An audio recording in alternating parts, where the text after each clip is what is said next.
Load warping and saddling are glitches in Oblivion that allow you to teleport a character from one save file to the location of a character in another save file.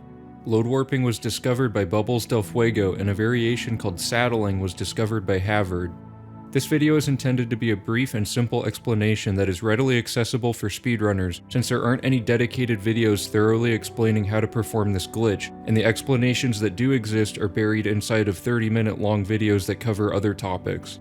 If you would like to watch Havard use load warping and saddling in a full run, or watch the video about how he discovered the saddling glitch, I've linked both videos in the description.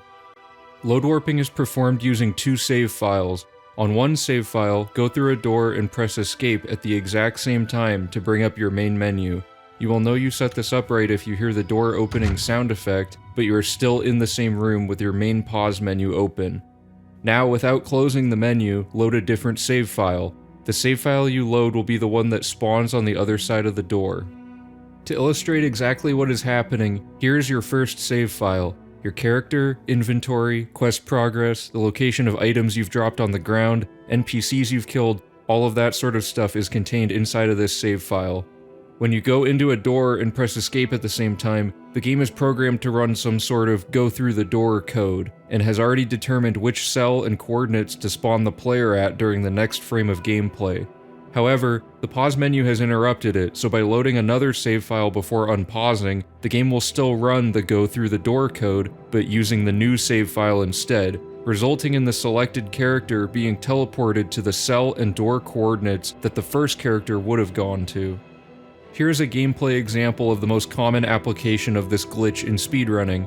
We make a save at the door of the building we get a quest in, start the quest, and proceed to complete the objective at the dungeon. The next step is to return to the original building to finish the quest, but instead of backtracking all the way out of the dungeon, we will use load warping to get there almost instantly. First, we make a quick save of our version of the character that has just completed the objective. Then we load the save file of the character that has not completed the objective but is at the door to the building we need to get to.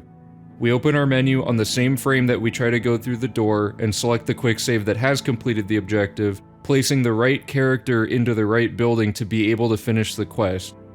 Now we've completed the quest and saved a lot of time in the process. One incredibly powerful application for load warping is that you can use it to close Oblivion gates instantly, as long as you have a save file right outside the final sigil stone room of the Kvatch gate. Go into an Oblivion gate, quick save, load the sigil door save, and load warp the quick save file through that door. Doing this causes the gate to instantly close without having to play through the gate normally. This even works on the Great Gate during the main quest. Another trick which I recently discovered is that if you quick save outdoors and load warp the quick save through a door to a dungeon, you can explore that dungeon without any enemies spawning, aside from quest-related ones. Saddling is a variation of load warping where you load a save file of a character that is sitting down, either in a chair or on a horse. Going back to the diagram from before, the only difference in saddling is that the game's coordinates it intended to spawn the player at originally are now replaced by the coordinate position of the chair or saddle the player was sitting in on the loaded file. This allows you to spawn out of bounds or sometimes in convenient locations that skip parts of areas, such as the Thieves Guild saddle skip that places you right at the Elder Scroll during the final quest. Another way to think of this is to take two cells and imagine them superimposed over each other. Where you were sitting in one cell is where you will appear in the other one. To help visualize what's going on with this Thieves Guild saddle example, first let's examine the cells being used. The chair save cell is in Luther Broad's boarding house.